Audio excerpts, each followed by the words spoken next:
Fala pessoal, aqui é o Igor e o longa-metragem de narrativa moderna que escolhi é Canções do Segundo Andar, lançado no ano 2000, dirigido e roteirizado pelo sueco Roy Andersson. O filme, que marcou o retorno do autor após um hiato de 25 anos, foi grande sucesso de crítica, obtendo um total de 9 prêmios, dentre os quais o do júri no Festival de Cannes. Inspirado pelo poema Tropeço entre Duas Estrelas, de César Vallejo, é composto por 46 planos que são filmados com a câmera estática. Construir uma sinopse para o longa é bem complicado, já que o seu formato é episódico e seu plot é uma coxa de retalhos formada por momentos absurdos da vida de habitantes de uma cidade comum. Ora eles vão ser nomeados, ora ficam só como estranhos, ora aparecem em múltiplos planos, ora tem uma aparição única. Esses personagens vivem em meio ao caos da religião e do capitalismo, aqui manifestados em um engarrafamento eterno, uma procissão de gente se chicoteando, fraudes fiscais, demissões e sacrifícios humanos. O mais próximo de uma personagem central que há na narrativa é a Cal, que é interpretado por Lars Nord. Ele é um pai de família típico, que teve seu comércio e ganha-pão consumido por um incêndio. Todavia, ele confessa à esposa que provocou o fogo para obter o dinheiro do seguro, antes que seu negócio fosse à falência. Por isso, passa muito dos seus momentos em tela lamentando o que fez e temendo que a seguradora descubra e deixe de contemplá-lo.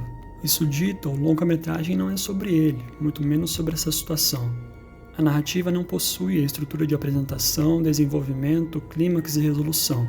Não tem 3 atos clássicos, não pode ser compreendida na lógica da jornada do herói ou do ciclo da história. Não tem sequer uma antagonista ou adversidade que é introduzida e ao fim vencida. É só uma experiência. Feito esse panorama, no qual já toquei em alguns elementos atípicos do filme, devo responder: que outras características fazem de Canções do Segundo Andar uma narrativa moderna?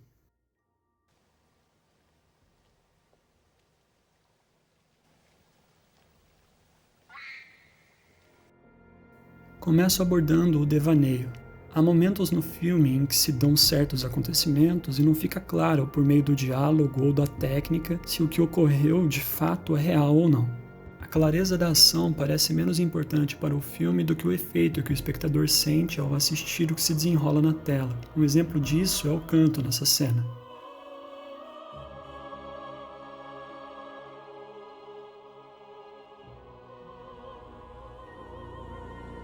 Ele em teoria é diegético, mas é possível que não esteja de fato acontecendo e seja um delírio do homem cabisbaixo, o único que não canta.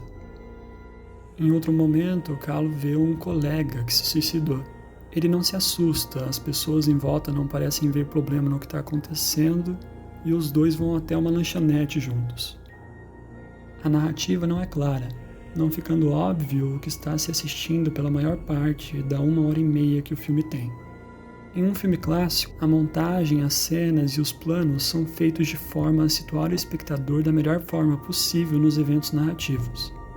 Em Canções do Segundo Andar, essa preocupação é secundária, de forma que as sequências desorientam devido ao aspecto ambíguo e aleatório que possuem.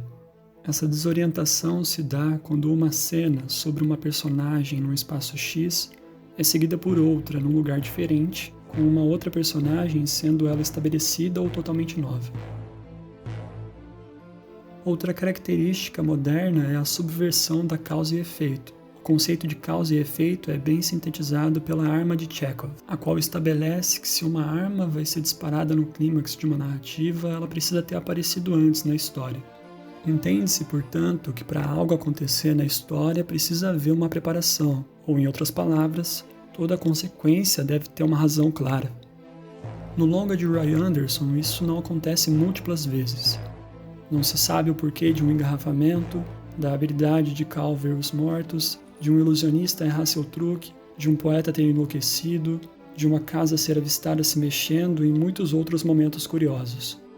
Esse trecho que retrata uma violência sem sentido também evidencia outra característica, a da falta de resolução ou do fim satisfatório de uma jornada.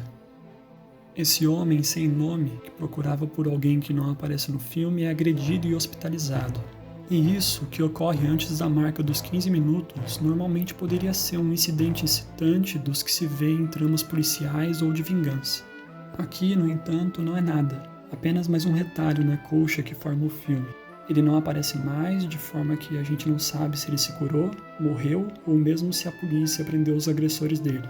Outros casos do filme são a amante que insiste que seu companheiro adúltero se divorcie, Cal, que espera a compensação do seguro, um homem de negócios que corre para o aeroporto para ir para outro país, e os religiosos que lamentam terem sacrificado uma criança. Nenhuma dessas linhas da história culmina em resolução.